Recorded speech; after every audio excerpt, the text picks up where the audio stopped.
À la fin du XIXe siècle, on compte un orchestre de mandoline par arrondissement de Marseille.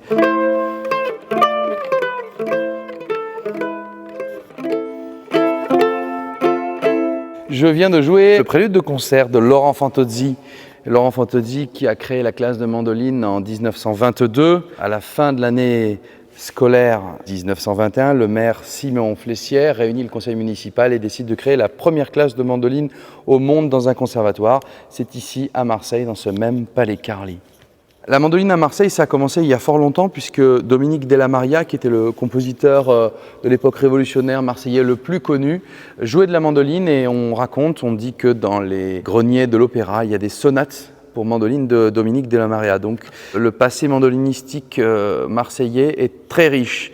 Il est d'autant plus riche que j'ai retrouvé quelques instruments anciens datant du XIXe siècle et qu'à la fin du XIXe siècle, on compte un orchestre de mandoline par arrondissement de Marseille.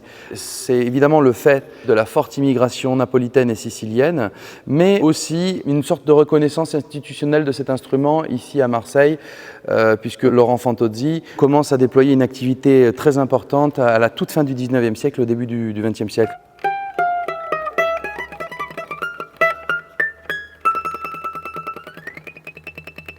C'est un instrument extrêmement populaire qui est enseigné notamment à l'école des instituteurs, qui est enseigné partout et c'est l'instrument rêvé des amateurs. En même temps, c'est un instrument qui trouve aussi ses racines dans la musique populaire italienne, principalement napolitaine.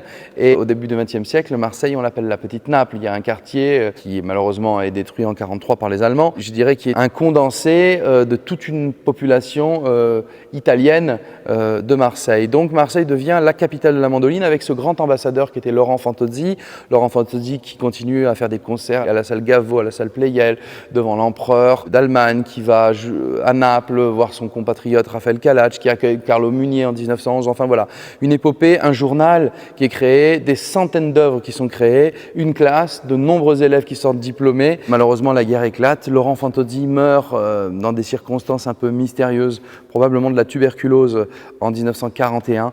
Et son successeur, Antoine Peduto, Tony Peduto, très connu comme activiste anarchiste et résistant, va mourir quelques années plus tard, ce qui fait que toute l'école de Fantozzi se retrouve dépourvue d'un guide. Il va falloir attendre 2007 la création de l'Académie de mandoline et guitare de Marseille et puis 2009 la réouverture de la classe de mandoline au conservatoire pour que de nouveau cette dynamique autour de cet instrument si méditerranéen qu'est la mandoline reprenne une force vive.